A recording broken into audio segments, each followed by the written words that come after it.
আজকে চকসিংহরা ফুটবল টুর্নামেন্টে দর্শকদের উপচে পড়া ভিড়, জায়গা দিতে পারতেছে না। কানা কানা দর্শক,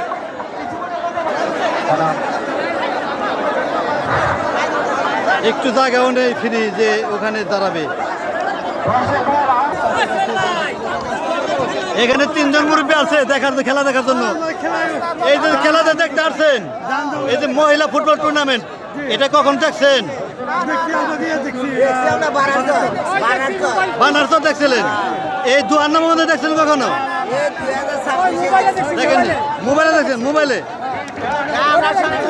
আজকে সরাসরি আপনারা দেখতে পারবেন।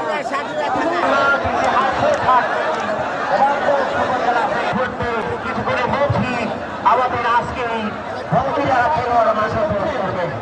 আপনারা একটু রাস্তা যান। নবাবগঞ্জ ফুটবল একাডেমির রাইসুল ইসলাম চঞ্চল তাদের কোচ নিয়ে, তাদের বাচ্চাদেরকে নিয়ে এখানে উপস্থিত রয়েছে সকলে। তাদেরকে সেই সকাল থেকে যার আশা প্রত্যাশা নিয়ে এত আয়োজনের সমাগম এবং আয়োজনের সমাপ্ত ঘটতে যাচ্ছে কিছুদিনের মধ্যেই।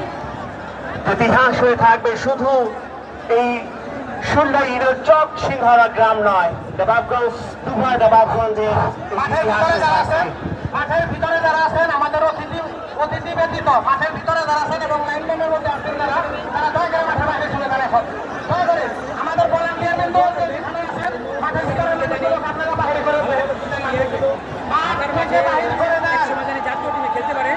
আমাদের ভবিষ্যৎ পরিকল্পনা এখান থেকে তৃণমূল পর্যায়ে খেলোয়াড় তৈরি করা, সেটার জন্য আমি কাজ করতেছি।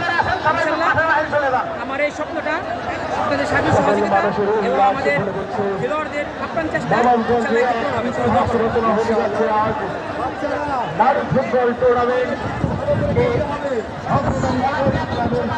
চকসিংহরাবাসী সকল দর্শক অধীর আগ্রহে শত কষ্ট শত ত্যাগ স্বীকার করে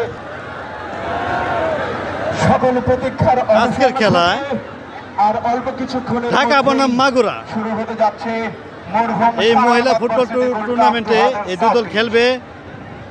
প্রথম যারা বিজয়ী হবে তারা পাবেন 2.5 লক্ষ টাকা এবং তার পরবর্তীতে তারা পাবেন 1.5 লক্ষ টাকা।